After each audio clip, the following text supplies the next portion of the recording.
So, cacao headaches. What's up with that, right? Do you know this feeling of during cacao getting a headache, or at the end of a cacao ceremony getting a headache, or the day after having a headache? That's what I want to talk about.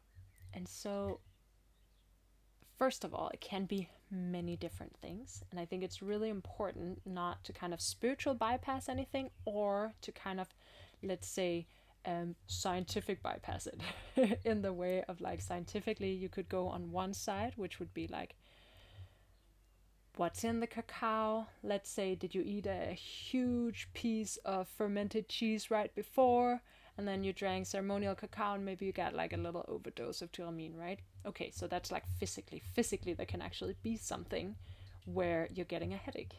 Can also be, let's say, like if you have like a really bad liver, cacao is great in your body, but everything in moderation and depending on your body, right? So it's like, what's actually happening here? So on one side there's like the physicality, and I think that's super important. Like, what's happening physically? Am I listening? Is cacao actually saying don't drink me, and I'm like, but I want to and I do it anyway? So that's on one side. That's important. Let's not forget that. The other side is like, am I actually dealing with what comes up?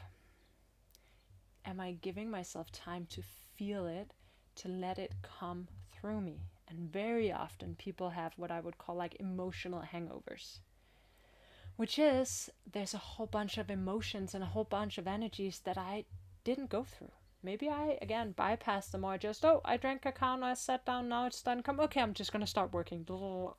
So, like, on one side, the physicalities of, like, what amount, in which way, how's it connected to the things around. On the other side is, like, am I dealing with what comes up? Do I give myself space to actually be with it? Am I bypassing some of the more tough emotions that cacao is really wanting to show me? And so it's kind of in between these two spaces that we gotta like bring it together and then feel into what is up for me. So first and foremost, I would drink enough water, give myself space to feel. So that means, for instance, putting on some music and just lay down and feel yourself. Just lay down, give yourself space to breathe and feel and see what comes. Those are the two main things I would do.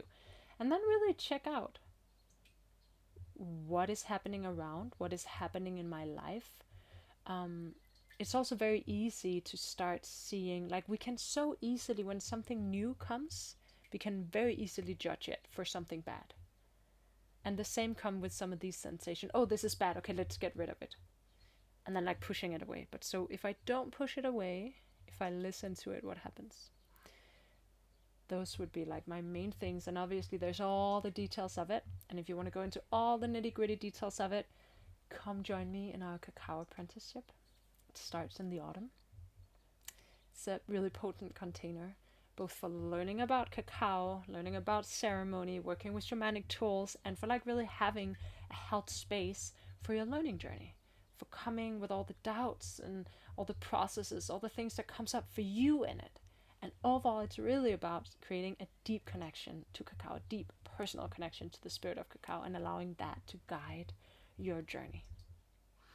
Yeah. Bye bye.